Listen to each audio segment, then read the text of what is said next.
Bonjour à tous, bienvenue sur ACI pour votre émission L'Invité. Aujourd'hui, j'ai à mes côtés Sarah Diouf, créatrice du magazine de mode Gubar, ou bien Goubar, je crois que ça se prononce des deux façons.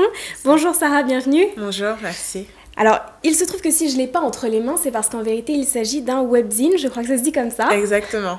Alors, pourquoi ce nom Goubar ? Alors, Goubar veut dire poussière en arabe. C'est un nom que j'ai choisi pour le côté un petit peu philosophique de la chose.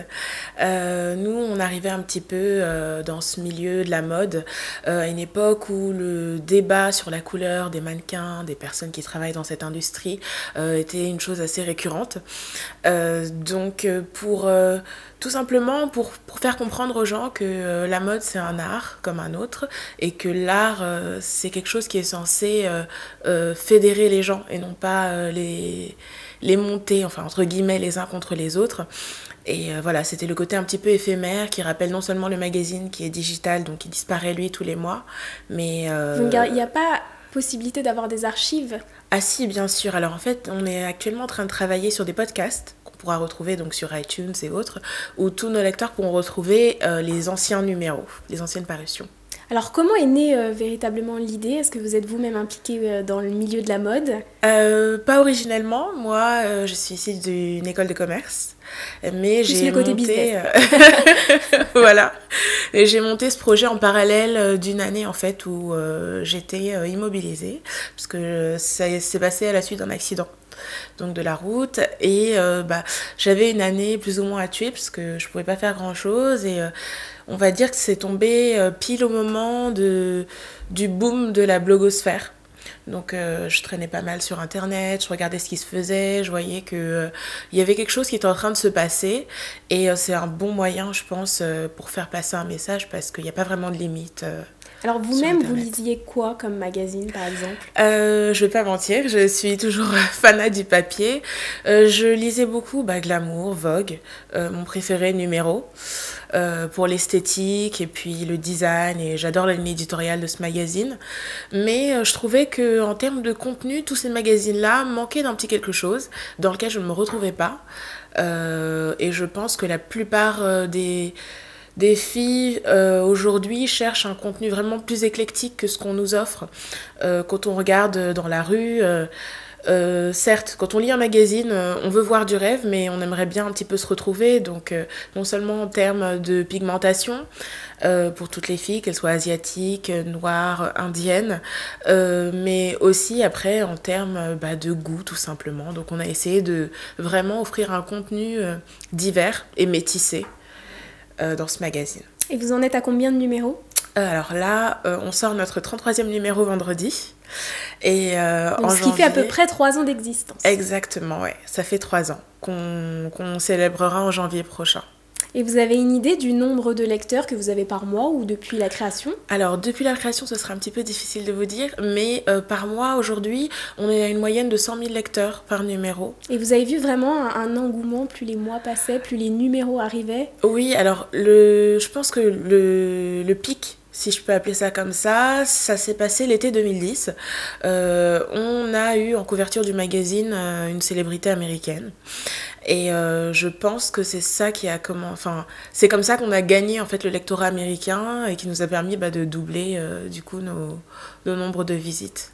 Alors c'est vrai qu'on est un petit peu dans la tendance des smartphones. Est-ce que vous avez pour idée de créer par exemple une application où on pourrait lire le magazine partout du coup ? Bien sûr. Alors c'est en préparation à retrouver. Je révèle tout. À retrouver en janvier. D'accord, il va falloir attendre encore un petit mois. Un petit mois, voilà. D'accord, alors c'est un magazine mensuel et c'est vrai qu'on comprend vite pourquoi, parce qu'il y a à peu près 100 pages de lecture à chaque fois. C'est donc du coup beaucoup de travail pour vous. Exactement, oui. Et comment vous trouvez tout ce contenu ? Je grouille un petit peu partout. Je suis très curieuse de nature et c'est vrai que j'aime dénicher un petit peu l'information dont tout le monde ne parle pas forcément, que ce soit en matière d'art, que ce soit en matière même de mode. Nous, on surfe vraiment sur la vague de la jeune création. On est un magazine qui est là pour promouvoir les talents émergents. Et vraiment, c'est vraiment notre but. Donc, j'essaie de me tenir informée comme je peux et j'essaie surtout d'aller et d'offrir une voie où ces jeunes personnes-là puissent s'exprimer. Mais vous ne travaillez pas seule, j'imagine? Non, alors j'ai une petite équipe derrière moi. Alors présentez-les nous. Ils n'ont pas pu tous venir. Non, malheureusement. À Paris, on a donc Mboko qui s'occupe de la mode masculine au sein du magazine. On a Fatou qui s'occupe de la rubrique beauté. On a Absatou qui est notre project manager, donc qui s'occupe de mettre en place en amont tous les projets, que ce soit de partenariats, d'interviews, de célébrités ou de personnalités. On a Christian qui s'occupe du marketing. Et Laetitia qui m'aide donc à la production et tout ce qui est en rapport avec le stylisme pour les éditos mode. Alors c'est un magazine gratuit, je crois que l'accès au site est gratuit. Comment Absolument. vous financez? Vous avez des partenaires, des sponsors? On a des partenaires, mais c'est pas vraiment comme ça qu'on se finance à proprement parler. Le magazine a en fait été une réelle vitrine pour nous, pour chacun des membres. Ça nous a permis de montrer ce qu'on pouvait faire, de montrer nos compétences et je pense que pas mal de personnes, de marques émergentes par exemple, ont bien répondu à la qualité visuelle en fait qu'on offrait. À partir de quoi j'ai décidé plutôt que de s'évertuer à avoir de la pub, parce qu'il faut savoir que tout ce qui est médias publicitaires au sein des magazines comme le nôtre en France, c'est pas quelque chose qui est vraiment encore bien développé. Les annonceurs préfèrent prendre des encarts sur des blogs, ce genre de choses, mais on fonctionne vraiment, enfin, quand vous regardez le magazine, il se présente vraiment comme un vrai magazine. Donc nous, on offre des doubles pages. Donc c'est pas quelque chose qui se fait encore de manière courante ici. Du coup, on a créé une agence de production visuelle qui s'appelle Ifren, qui offre donc la possibilité aux jeunes créateurs, mais aussi aux marques et aux diverses entreprises qui peuvent être intéressées, de réaliser leur visuel de communication. Donc c'est-à-dire que ces personnes-là vont payer pour apparaître pas dans le magazine, mais vont payer pour qu'on leur produise par exemple un catalogue pour leur collection. C'est une activité qui est complètement indépendante du magazine en fait. Alors vous parliez de mode masculine tout à l'heure, c'est-à-dire que c'est un magazine aussi qui est destiné aux hommes. Absolument, on n'a pas de limite en ce qui concerne les genres non plus.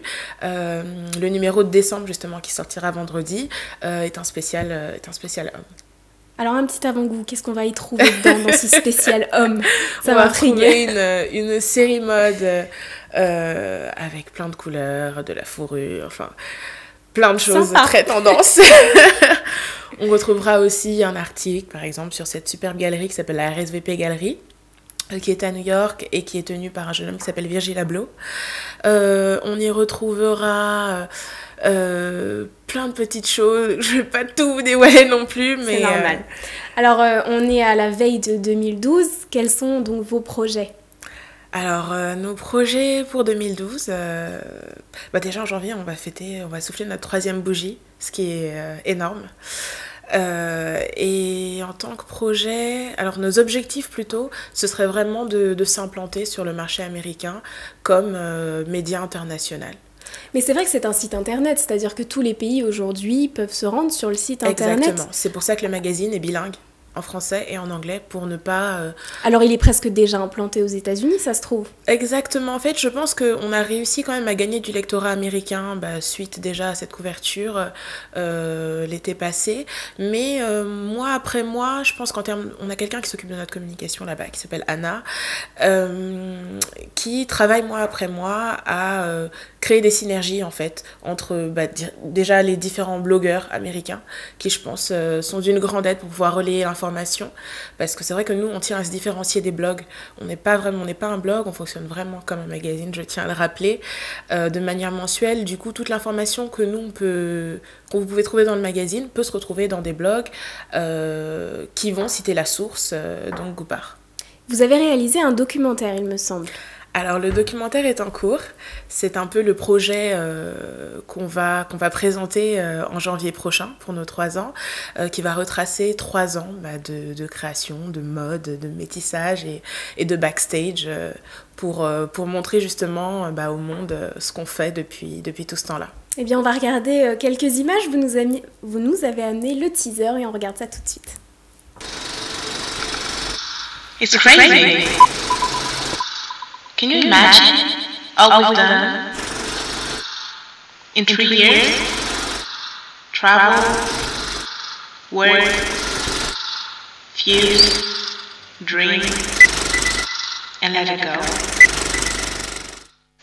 Now, I think it's time.